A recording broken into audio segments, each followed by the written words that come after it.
The following program was provided by an independent producer solely responsible for its content. The opinions expressed do not necessarily represent the views of this station, its staff, board of directors, or underwriters.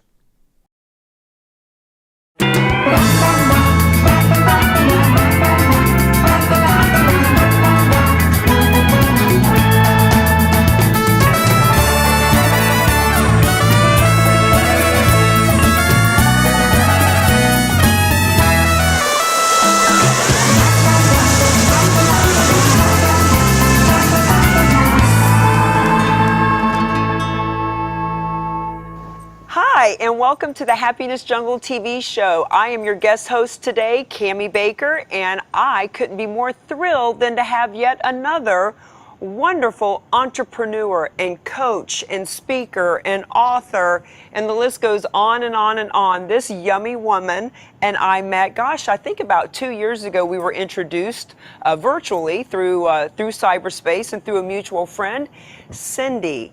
Take it away and share a little something with our audience about which one of those titles are you most proud of and do you really, really want to talk about today?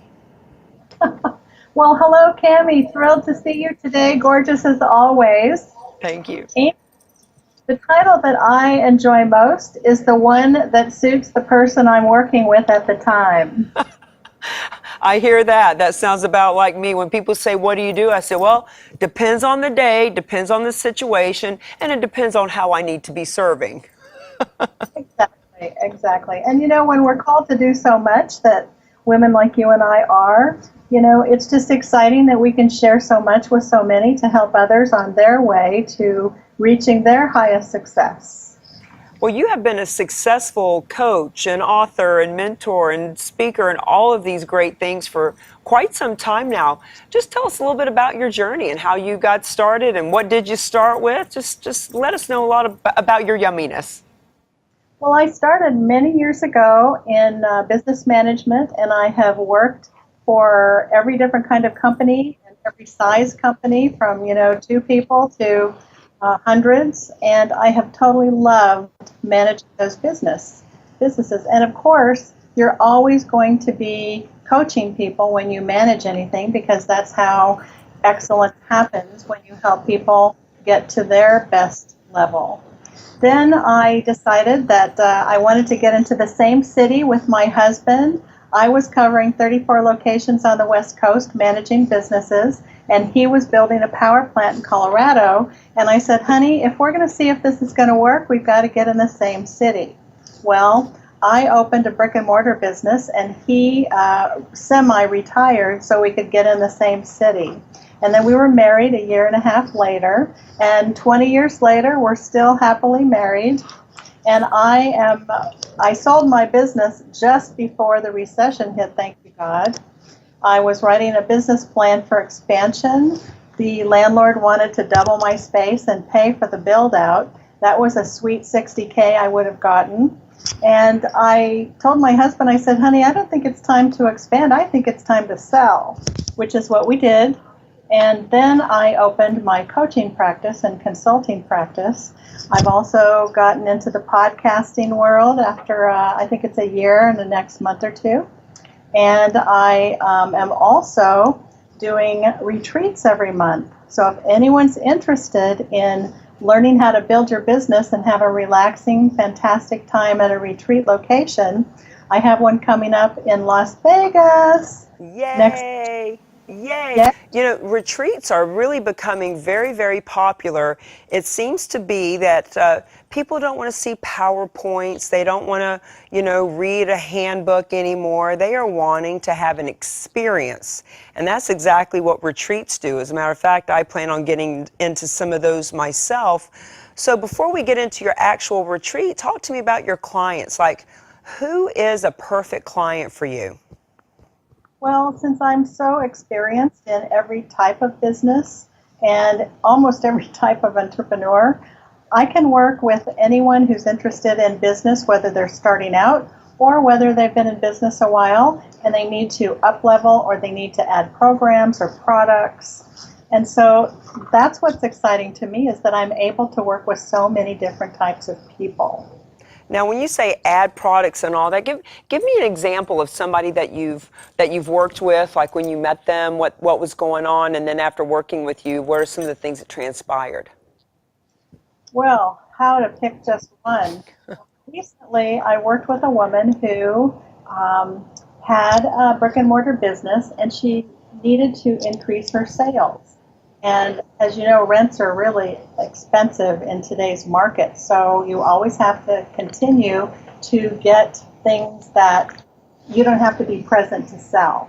That is what you need to do when you need to increase your business. So we worked on several different programs that she could bring into her business and ways that she could put her business on automatic. And any business owner that owns a brick and mortar, if you can't get on automatic where things are done and you don't have to oversee everything, you can just follow up, then you're going to be spending a lot of time on things that are not making money for you.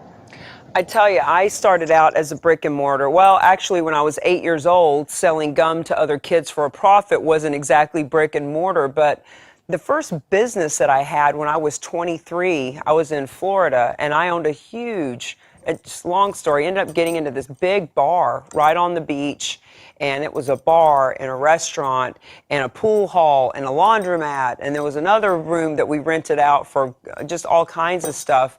And at the time, I thought, this is the be-all, end-all, and I was from the old school of, I got to be able to put my hands on it, like this is my brick and mortar, and I own this, and this is my stuff.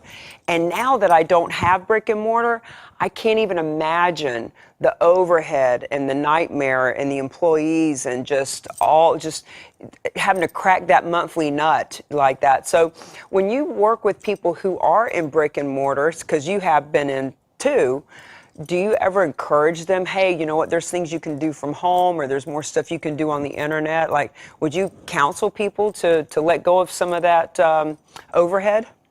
Well, typically there are 5 and 10-year leases for those. So they can't get out of a business like that easily unless they sell it.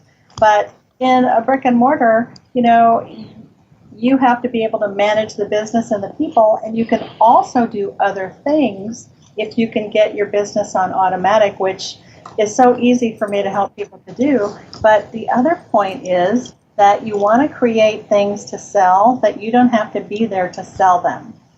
Examples. Well, there are all kinds of choices today with online courses, with you can do coaching in groups. You can do all kinds of things on Facebook groups. You can hire people to work with you so that you can teach them how to work with your people. I mean, it's endless today. There's so much creativity to figure out what it is that you want to do. I mean, books. At the end of this year, I'll have 12 books on sale on Amazon. Wow. Wow. And I know that your most recent book, or I assume it's your most recent book, has to do with Alzheimer's. We've talked about that a little bit. Can you share with me what your inspiration for that book was? Well, my husband has a history in his family of people getting Alzheimer's. 10 years ago, he started displaying symptoms and was diagnosed. And I said, it took me a long time to find you, and I am not giving you up that easily. So, my business is about solutions. Whatever I'm doing, it's always about solutions. And because I have no experience with that kind of, or any kind really of illness, so I got busy and learned it. And everybody who meets him wants to know, what the heck am I doing? Because he's still coherent. And some people don't even live past 4 years. So I decided to write about it. And would you believe 2/3 of Alzheimer's disease will affect women? 2 out of 3 women will get Alzheimer's. I was shocked when I saw that when I researched for my book. Anyway, that information is amazing that I've created. People continue to say, you should open a place to help people. And I said, no, I don't do that, but I'm sharing everything I've done and learned so others can be benefited with their loved ones and keep them coherent as long as they can, because it certainly has worked for us. So what are some tips that you would give people because that statistic is just astounding, 2 out of 3 of us will get Alzheimer's? I mean, What are some of the symptoms to look for? Talk to me about that, because now I want to start looking to see, like, do I need to be looking out for this?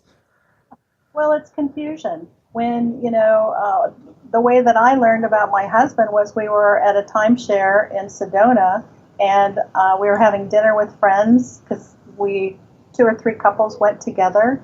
And I was going to stay and finish my wine and have some coffee, and he wanted to go back to our timeshare. So it was just one building over, but it was windy, windy sidewalks. And when I got home, he wasn't there. And I called him, thank God for cell phones, and I said, where are you? And he was down at the pool because he couldn't find our timeshare.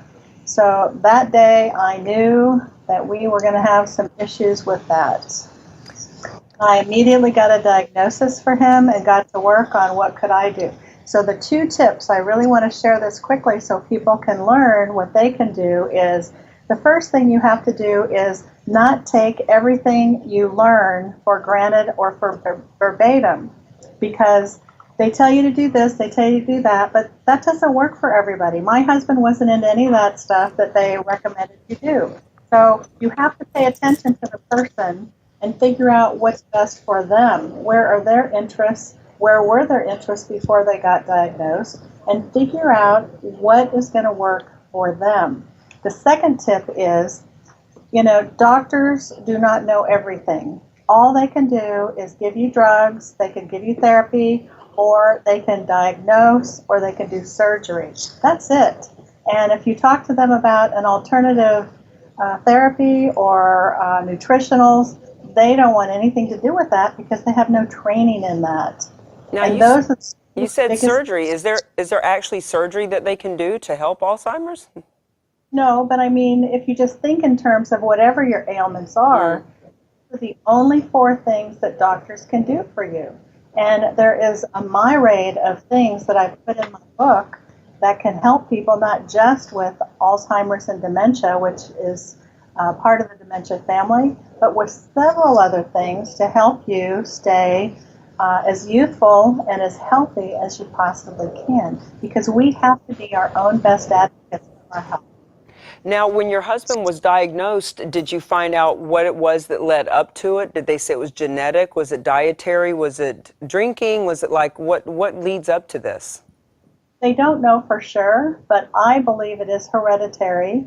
And I also know that it's tied to diabetes.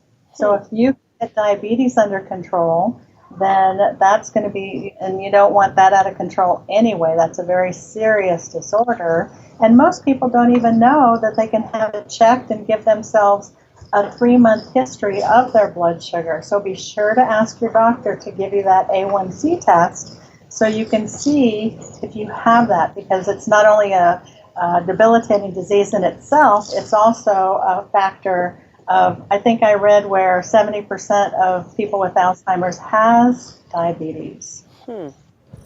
Very interesting. So are you going to be speaking on this topic as well now that you have the book? I absolutely am. In fact, I'm doing a radio show in the next few weeks, actually next month on it, because I am, I'm so passionate about helping people learn that you don't just have to take what people tell you as gospel. Find your own way and, look for tools like I'm going to have a workbook also, a fill in the blank, so that people can have something in hand and just get busy on helping their loved one. Nice. Well, it is always a blessing when people have an experience and learn from it and want to share and serve others in that experience. And so back to your entrepreneurism and your business mindset, and having had all these businesses and helping your clients.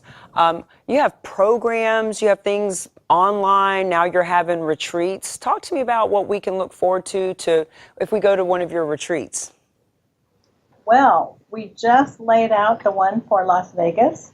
And you know what? People want what they want. And so I am going to be offering a choice when people show up at the retreat and say, what is it that you want to learn? You get, here's the agenda, and you get a free bonus topic. So pick it. And so they get to pick what they want to learn. But of course, one of my best gifts is helping people write the outline for their book. I have helped so many people in less than an hour write the outline for their book. Now, are there tips that you would give on that as far as how someone could get started on writing the outline for their book? Well, I think if you're struggling with it, you need to have someone to brainstorm with, because so many people get all caught up with all the information in their head and they can't put it in format. And since I'm intuitive too, and I've written 12 books, it's just so easy for me. In fact, the last gentleman that I helped with his book, it was a children's book. He was so excited that he finally got his outline, he skipped out of the door. And he wasn't a young guy either. It was really kind of fun. But he was so pleased that he finally got his book. Well, I can't say enough about having someone to brainstorm and mastermind with, especially somebody that I always use the analogy of a tour guide versus a travel agent. You know, a travel agent is someone who's sitting in an office and they're pointing at nice posters and they're pointing at brochures. You know, these are places I've heard of that I think you should go. Let me book that for you, travel agent.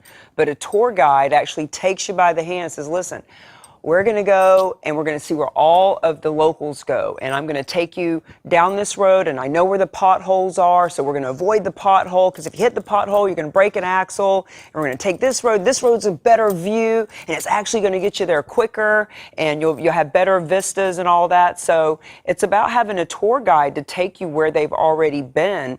And it's so important. I use that analogy with my clients a lot of the time that, you know, it's one thing to talk with friends about it. It's another to mastermind with an expert who's already been there and done that. Well, that's one of my greatest gifts, is to mastermind and come up with ideas. And it's fun, you know, it's really a fun exchange. But one of the things all of the potential writers out there that are listening today can do is make a list of everything that you have interest in and everything you have experience in, and just kind of sit with that list and figure out what would you like to write about. And then when you decide what that is, your mind will not leave you alone. It'll push you until you get it written. I know when I wrote my book, I had heard someone say one great way to do an outline would be to come up with the 10 questions that you hear the most. So whatever your expertise is. So for me at the time, it was about networking. So what are the 10 questions, or for me, the misconceptions that I've heard or misnomers that people say? What are those 10 things? And come up with those, and those are 10 chapters. And then they said, what are the 3 things that if people knew what you know, if they knew the real dirty, the detail, what you really know about that topic, what are the 3 things they would ask then? And then I came up with those, and then the stories that go with it. So. Well, you see, that's exactly how I came up with most of my book titles, is that all the people that I've helped over the years, I've written and created books and workbooks for what they needed to be helped with. And it's so much easier now. I can just hand them a book instead of spending 3 hours explaining it. So it's a win-win. It is. And you know, you have such a huge arsenal of different things. You help brand new business people, longtime business people, brick and mortar, online, book writing. Like, there's so much going on for you. What's your favorite thing to do? My favorite thing to do is work with the person in front of me, because I just love diversity, and that's why I'm so experienced, because I just, you know, for me, work isn't work. A lot of people I hear, oh, it's Friday, and on, and I'm like, it's Monday. I get excited for Monday because I love what I do, and I always have. Well, and that's the thing, you know, that's the way entrepreneurs are. I know, you know, we are the only people who will work 80 hours a week to avoid working 40. And, you know, I'm just like you. Like, I'm not sure even when it's a holiday. Like, what day is it? It's today. Like, I don't know. It's today. And so maybe both of us should share with the audience that if you don't absolutely love what you do and get excited about Mondays, then you need to take a look at what you're doing and find something that is your juice. Because my work, I mean, I was up at 5 o'clock this morning working on my agenda for the newest thing for me, which, I mean, I've done retreats before for years, but this is a little different twist. and it's called Rock On Retreats. Rock On Retreats. I love that name. Now, you mentioned earlier that when people get to your retreat, there's going to be different topics that they can choose from for an add-on. Give us a little taste of what those topics are. Well, you know, everybody wants to write a book today because they tell you if you're going to speak or be a podcaster, the book makes you an expert. So a lot of people don't know how to get started, and then when they have their idea, they don't really know how to do their outline. So that's going to be one, and if people come and they're not interested in a book, we'll have others. And the biggest thing I find that people struggle with is figuring out their goals. What should they be working on? How do they write them? And how do they achieve them? And for me, I've written 12 books in 4 years. Well, I will have by the end of this year. So I put all my secrets into one book, and I don't know if I have it here to share with you, but the one book gives all of how I did it. And that's one of the workshops that I teach, and we actually do the goals and write out how to accomplish it. And I mean, that can be done at every single that workshop, every single retreat, because who doesn't have a goal? I mean, we all need to have them to achieve what it is we want to, whether it's for personal or whether it's for business. Let's face it, most people can't state a goal. They can tell you what they don't want, and I can even be guilty of that. You know, it's real easy to help people understand that they want to set SMART goals, you know, specific and measured and all that. And at the same time, it seems like most people really can only tell you what they don't want as opposed to what they do want. So tell us a few tips that you give your clients on how to write these goals so that our viewers can take away some really, you know, pragmatic nuggets. Well, one of the biggest issues is we're all caught up in our lives and we don't take time to breathe. That happens with most everybody, even me. And so you have to get out of your element. So that's why a retreat is perfect, because you can get outside of your day-to-day and all the crap that we go through in life, because we all have it. We are all driving around with, you know, angry drivers beside us, in front of us, behind us.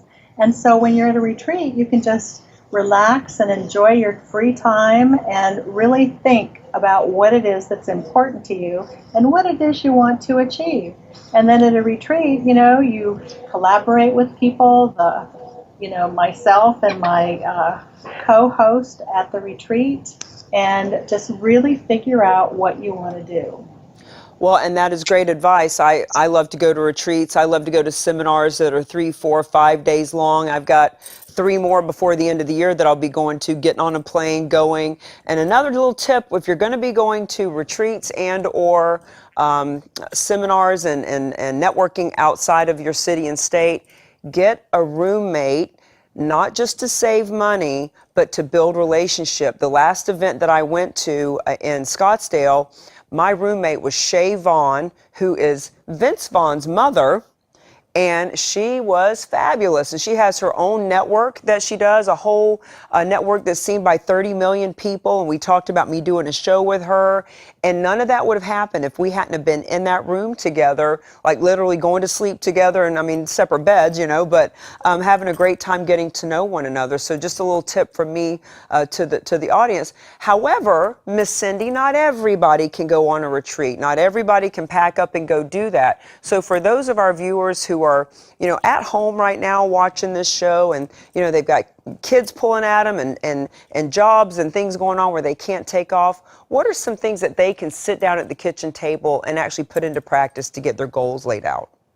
You know, I have loved cheat sheets since the very beginning of time, and every single thing that I work on, I create a book, a workbook, or a cheat sheet of sorts. So if you are looking for things to help you in your life or in your business, you can go to my website and just click on books. It's my first and last name.com, and there's one section for just books. Now the 2 that I'm working on right now are not there yet because they're in the hands of my editor, and they will be there by the end of the year. But the ones I talked about, goals, and my newest one, Insights from an Intuitive, all of 12 different topics of what I've told people over the years, my quotes. They'd say, oh, that's good, I need to write that down. And I thought, hey, I need to write my own stuff down. So that's how that book happened. But, I mean, you just have to pay attention to your life to figure out what you need to write about. And so you can get a lot of great information on those books, and just for the price of a book, and it'll make a huge difference for you if you're trying to achieve goals or want to be inspired or need a workbook for whatever it is that you're working on. I have a planner because I think I can show you that maybe. You know, when I was in business for other companies, they would always send us to think tanks and business trainings, and I could never get a planner that could help me get all my work done. So I developed my own, and it's got several different categories, and that's another secret as to how I get so much done. I remember putting together a planner too when I was in a business a few years ago that was really specific to that type of business. Well, we've got a couple of minutes left, Miss Syndee. So who are some of your favorite mentors that have inspired you over the years? You know, my very first one I learned about when I was 18 years old, Earl Nightingale.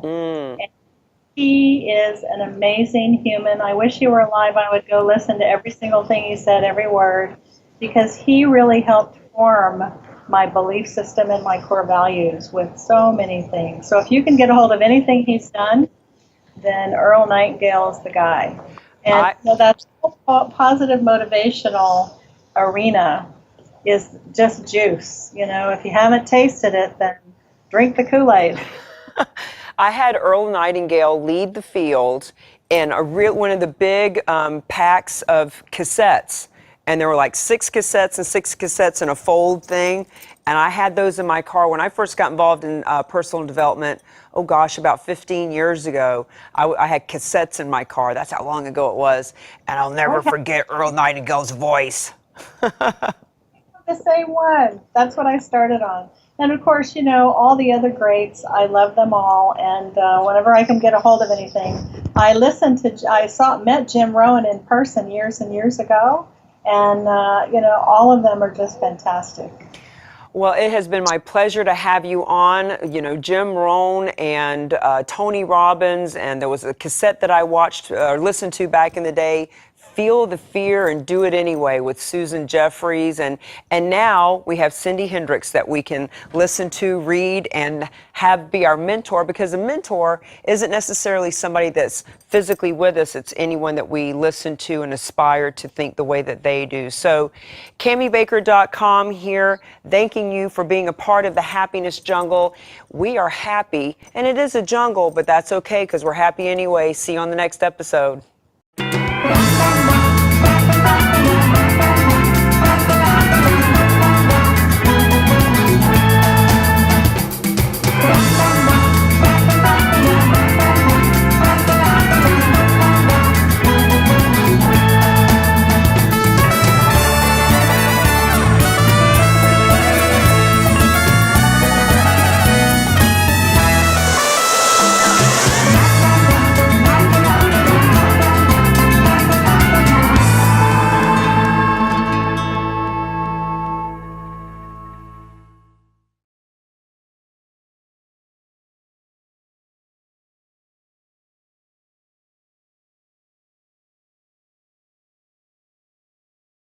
The preceding program was provided by an independent producer solely responsible for its content. The opinions expressed do not necessarily represent the views of this station, its staff, board of directors, or underwriters.